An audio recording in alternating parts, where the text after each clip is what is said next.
ஓர் அறை.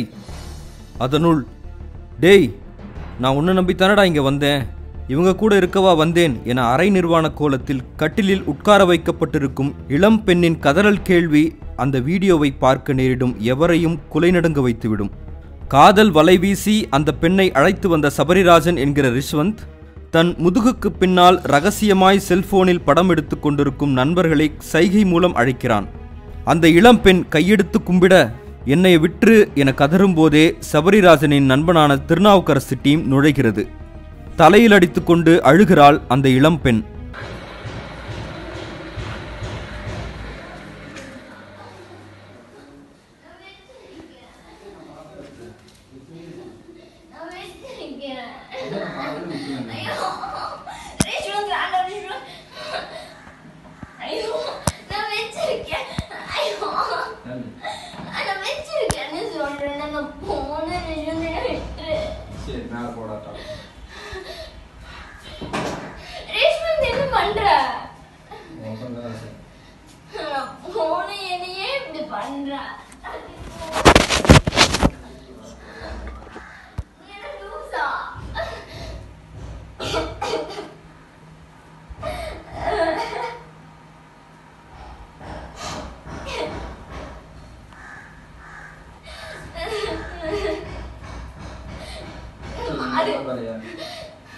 என்ன பார்த்து உனக்கு எப்படி தெரியுது?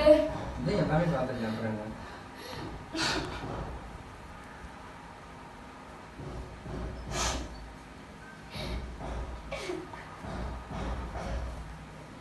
நீ ஃப்ரெண்ட்னு சொல்லி தானே கூப்பிட்டேன், நானும் உன்னை நம்பி தானே வந்தேன். எதுக்கு என்ன இப்படி பண்ண?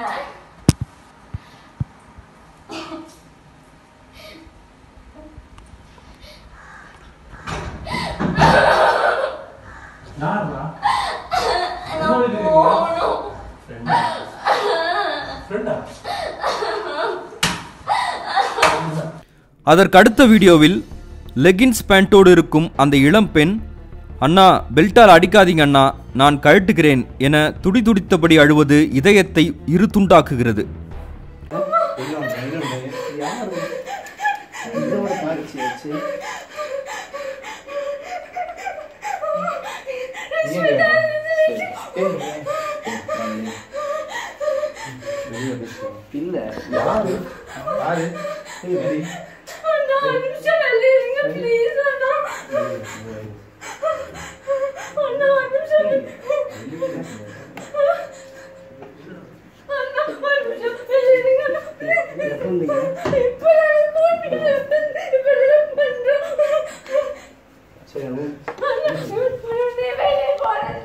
இந்த வீடியோக்கள் வெறும் சாம்பிள் தான்.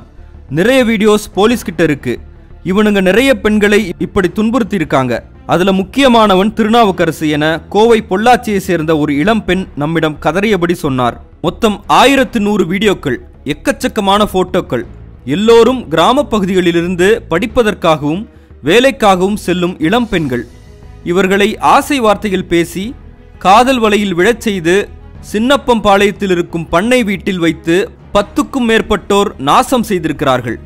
பண்ணை வீட்டு பையனான திருநாவுக்கரசு, அவனது நண்பர்கள் சுபாகர், பிரேம், கிரோன், பைக் பாபு, சதீஷ், வசந்தகுமார், பாபு, செந்தில், ஆச்சிப்பட்டி மணிகண்டன் என ஒரு பெரிய கேங் இந்த வேலையில் இறங்க அதிமுகவை சேர்ந்த பார் நாகராஜனும் ஆட்டத்தில் கலந்து கொள்கிறார்.